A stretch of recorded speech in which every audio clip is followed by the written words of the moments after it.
Adam, Yeah. Pleased, not surprised, shocked, pissed off.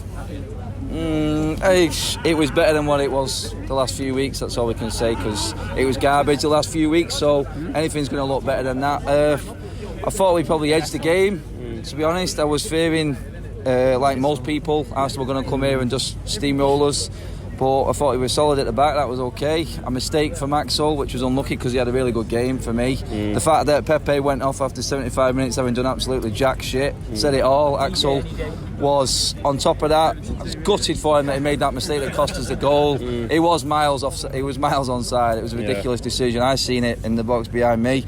But all in all, the play was. It was better than the last few weeks. That's all you can say. Is that our maximum? Is that, like, you talk about the lack of creativity we have in our team, you talk about Ollie trying to put out the right players. With what we've got, is that the best we can play with what we've got and how Ollie's setting up his team, or are there still gears to go up, or has it peaked? We know that that's as good as these players can be. You know, Jesse Lingard isn't going to get any better. Pereira isn't going to get any better. He had some moments today. Yeah, he did. First half when he took it through, he was unlucky with that. But then again, it's still not there where it needs to be, is it? It's not good enough. We know it's not good enough. They played their best game tonight, most of them players, and that just shows exactly where we're at, because them playing their best and they're still only managing to scrape a draw and one goal again. I mean, we can't get that second goal. Most of the saves that Leno made were from shots from outside the box, to be honest. He had Maguire's. Obviously Scott's went in top bins, which was good. I mean, he should have put free kick as well. Yeah, you know what I mean. Well, Rashford hit the target with free kicks, so that's a positive, isn't it? But we can't. But going back to your point, though, people talk about goals change games, because they do. They build momentum. They make you. They're supposed to build momentum. They're supposed to make you confident. But it has like the reverse effect on us. It's like our goals don't kick us on to really put us into a position where we think, right, let's go kill the game. Let's go for it, chomping at the bit. It's like we just allow teams back onto us. Ollie keeps saying it, don't he? He keeps saying we should always go for the second goal, but why is that not coming across to the players at all? Because like you said, every time we score a goal we just sink back. We just let teams come on to us. I thought, you know what, we scored the goal in the perfect time today. Exactly. So there's no excuse really. We should go out, get into that changing room, have a word with the players, get them ready to come out, and then Arsenal set off the better team, start the second half. They scored, and then we was well on top. We was all over. We got in behind them plenty of times. Our end products is shocking at the moment. The decision making isn't great. We were better than Arsenal, don't get me wrong, but Arsenal bottled it for me today. They showed absolutely nothing at all. Yeah, our defence was on top. Aubameyang does what Aubameyang does nothing all game. One goal, that's it. That's what you need in a striker, and he bails them out again. We haven't got that type of striker in our team. That's what we're missing, a decisive decision maker. We just haven't got it at all. Martial, he might be that, but and again, he's not pulling up trees, is he? He's not a prolific goal scorer.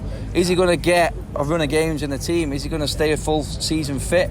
Because we've seen how much we've missed that option and that different style of play Martial while he's been out, because Rashford's just not cutting it at all. Again, yeah, he hit the target and his energy level was better than what I thought it would be tonight, considering he's been out for a bit, but still he is missing that cutting, has this result edge. Has this result done anything to ease any sort of pressure on Ollie, or has it put more on? This was a free ride tonight because people were expecting Arsenal to win. If Arsenal beat us here tonight, then it probably wouldn't have been built up to be as bad as what it is. The next game is Newcastle. That's the game. That's when Ollie's going to be judged, because if we go there and a draw, anything less than a win there with the state that they're in, then Ollie's head is on the block, and he's going to start turning every single fan that is on his side now. It is going to start turning them. And there's not many games to come here at Old Trafford in like the next 6. Look at the games that are coming up. Got Norwich away, Chelsea away, Bournemouth away. But do you know what I mean? All these teams are looking at us and they're going for us. They're gunning for us. We haven't won a game away from home since February, and all these teams are looking at it.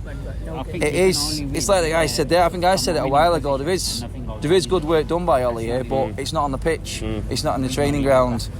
Tonight, I thought his substitutions were okay. I can't really fault that. Does it show that why those players should be starting? Maybe.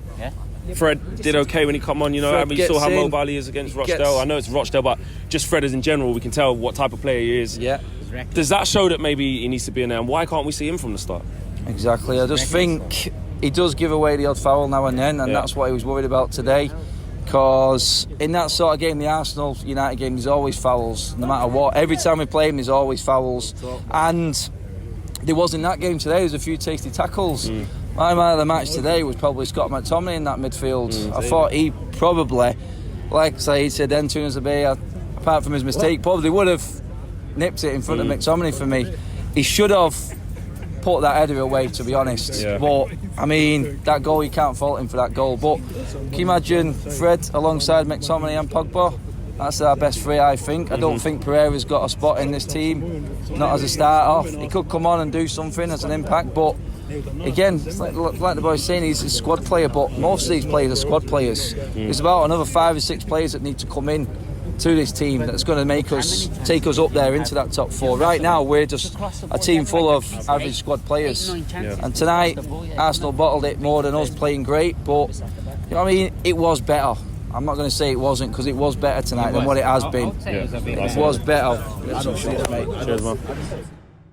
Big thank you to you guys for watching the latest of our videos, and if you want to check out more, make sure you do that just to the right of me. We are the biggest and best Manchester United channel in the world. Make sure you check us out on all of the socials as well: Facebook, Instagram, Twitter and YouTube. The socials are along the bottom.